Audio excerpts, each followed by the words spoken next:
look at what I want first is the gene list that says ANOVA common day 0 to day 5, and then day and cell type.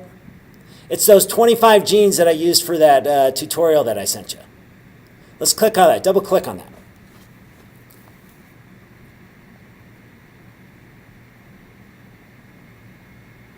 Okay, as it's popping up, it won't take very long. I am going to review what this software is really doing. And I know you've seen this, if you've seen one of my talks, you've seen this slide before. This is in one slide. And I can. It's easy.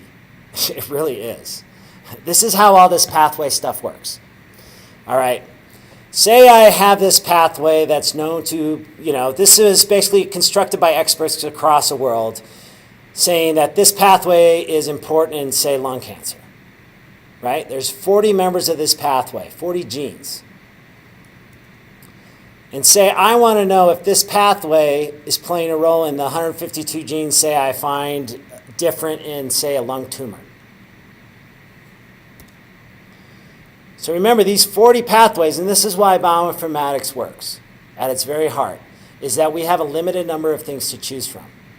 That the number of genes in the human genome is not to infinity.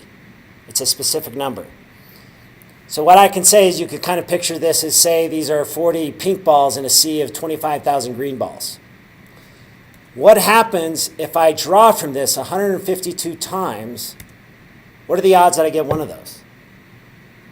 Would you think that would be significant? Would you say that this pathway is playing a role in our system? No, I wouldn't either, right? Anybody can get a pink ball just out of random chance. But what happens when I draw 152 times out of that sea of 25,000 and I pull out 3 pink balls?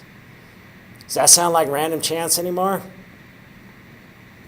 Now here's really what happens in bioinformatics, is that I have these draws and then I get 7 pink balls, right? The odds of that happening by random chance are incredibly, incredibly small. Given this result, given the fact that, I'm getting struck by lightning basically, odds-wise, I would say that this isn't random chance. I didn't pull out these just by random chance, that this pathway, given that I'm pulling out so many members in my limited number of genes, and there's a limited number of genes to choose from, means that this pathway is probably playing a role in my system. Given this result, I would tell my collaborator, whoever is actually killing the mice in my study, hey, maybe you should check this pathway out. I think it's playing a role.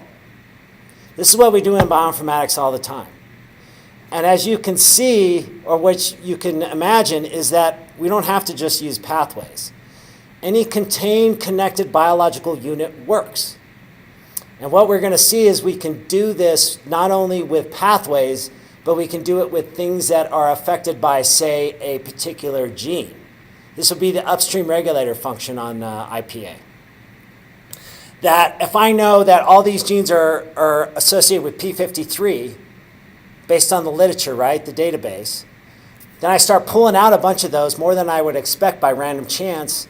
I would say, even though P53, I might not measure it directly, and guess what? You never measure P53 directly in some of these array studies.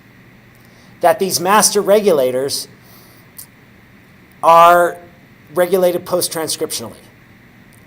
That if you need something very important in your cell, like these master regulators are, you don't have time for it to be made. So the thing is you never see the transcript for it go up or down. What happens is, if you need P53 active in your cell, you basically take off an inhibitor, you phosphorylate it, you translocate it to the nucleus, you do something like that. You never see it change, but P53 leaves waves in the transcriptome, and we can follow those waves back using this kind of, mathematics to figure out, okay, P53 is playing a role in my system. And I've mentioned in class, I do this for I think I've told some of you this story. I was doing this gene expression study. It was this clinical trial, and it was all elderly people. I think it was for pulmonary hypertension or something like that. But you had your control group who could kind of do, they could have all kinds of medicines, whatever medicines they want. And then you had your experimental group, the ones with a disease, And they can only be on the certain medication. When I did the t-test, when I actually looked at what genes were different, one of the biggest effects that I saw, or at least in the transcriptome, was from Viagra. It was in the control group, right? No matter what you intake, all these substances, they leave these little like tracers in the transcriptome, and we can find those little pools, and we can find the rock that made them, I guess is what I'm saying. And this IPA software is going to allow you to do it. And as you can see, the statistics behind that is relatively simple. Okay, does everybody understand that? Congratulations, you know more than 95% of researchers out there about bioinformatics. I kid you not. I swear they think it's just magic. Right? Yeah, that's what happens. That's all it is. Which pathway do you want?